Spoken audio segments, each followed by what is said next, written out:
আসসালামু আলাইকুম, welcome to my channel. আশা করছি আপনারা সবাই খুব খুব ভালো আছেন। আলহামদুলিল্লাহ আমিও বেশ ভালো আছি। এখন কয়েকদিন ধরে আমি সকালবেলা মেথি ভিজানো পানি খাচ্ছি। এখনো বুঝতেছি না উপকার পাচ্ছি কিনা, বাট খাচ্ছি যেহেতু কোনো ক্ষতি হচ্ছে না। মাত্র ২-৩ দিন হয়েছে।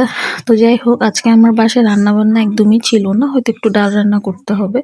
তো আমি বাসার টুকটাক যে কাজগুলো অনেকদিন ধরে করা হচ্ছিল না সেই কাজগুলো করে নিব ভাবছিলাম। তো উঠে আগে আসলে আমার বড় মেয়ের রুমে চলে এসেছিলাম, ওর রুমটা ছেড়ে নিচ্ছিলাম। আমার বাসার ভিতর এখন ওর রুমটা আমার সব থেকে বেশি ভালো লাগে।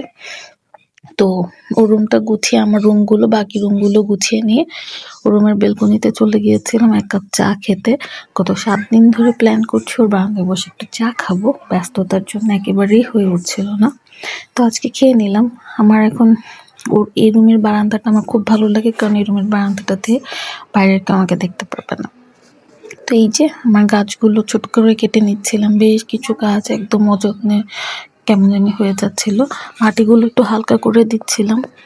তো এগুলো দিতে দিতেই ছেলে চলে এসেছিল, কারণ ছেলে সকালে ব্যথার মলমটা দেওয়া হয়নি ওর চোখে। আমার ছেলের নাক মুখের ফোলাটা কমে গেলেও চোখের এই কালো দাগটা যাচ্ছে না, খুব ভয়ঙ্কর লাগে। ক্যামেরাতে কতটুকু বোঝা যাচ্ছে জানি না, কিন্তু খুব বাজে অবস্থা। মানে কি আর বলবো।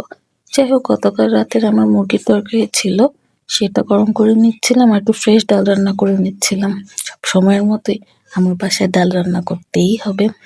ডাল রান্না করে বাচ্চাদের গোসল করাবো, ওদের খেলার রুমে চলে গিয়েছিলাম, যে দেখি ৩ জন মিলে সেই খেলাধুলা করছে। তো ওদের শাওয়ার করিয়ে দিয়ে দুপুরে খাবার খেয়ে আমি এই রুমেই ঘুমিয়ে পড়েছিলাম। পরে দেখি যে রামিসারও ঘুমিয়েছিল। ঘুম থেকে উঠে আবার ওরা খেলাধুলা শুরু করে দিয়েছিল। আর রুমাইসার টিভি দেখছিল, আর আমার কুটুসপুরি ব্যাট বল নিয়ে খেলা শুরু করেছিল।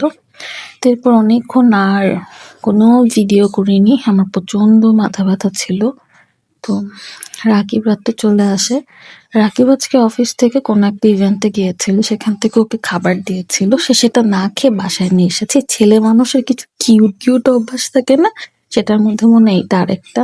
নিজে না খেয়ে খাবার যদি আনার ব্যবস্থা থাকে অবশ্যই বাসায় নিয়ে আসবে। তো রাত্রেবেলায় কিউট জিনিসটাই খাচ্ছিলাম। সবাই ভালো থাকবেন, সুস্থ থাকবেন, আল্লাহ হাফেজ।